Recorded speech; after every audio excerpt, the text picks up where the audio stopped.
President, ladies and gentlemen, a year ago, Mr. Stoltenberg said these are no longer times of peace nor of war. Now, the people have understood it, and Merz has understood it, and we need to explain what's really going on. The logic of Putin is one of warfare. We know that Putin wants to go further from Ukraine to the Baltic states. And we have overestimated Putin's military power, but we have underestimated his brutality. He's fighting on many fronts, cyber, hybrid, and now this drone spectacle over Europe with unharvested effects. But now we must react not just technically, but also within our individual nations and at European level. We have to work together. We can't have these small petty discussions on who is responsible. Let's see eye to eye. Let's reach above and beyond borders, above and beyond parties, above and beyond parliaments. We must understand we can only be successful if we work together. I know that's a tall order. I know that we have to explain to our governments that petty national thinking will not work in the future.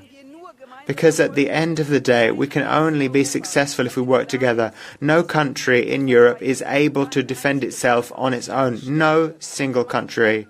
We have to take a step forward together.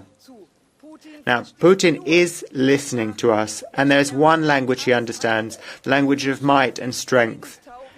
Everything else is just sending peace doves into the air. Everything else is nonsense for him. He only understands power and force and our unity. Let's walk down that path. Long live Europe. Ms. Strack-Zimmermann, will you take a blue card from Mr. Drösel? Rechts außen. Ach, Deutsch. Deutsch. Ach ja. Bitte schön, Herr Drösel, dann machen Sie mal. Vielen Dank. Thank you. You're chair of the Barbarossa Committee here. You never tire of telling us we have to prepare for the attack of Russia. On the other hand, Sie haben gleich die Möglichkeit. I'll give you the floor in a second. on the other hand, you're supporting the armaments industry. So my question is quite simple. Can you tell the Parliament and the public how much money you get by way of commission from the armaments industry each year, or can I read it in a register? I wish you could read. That's not the case. That is nonsense. That is mud that you are slinging. You. So, you won't be allowed to do that. You are one of the people who has been elected to try to drive us apart, and you won't manage to do that. Thank you very much. The next speaker is Mr. Sørendahl.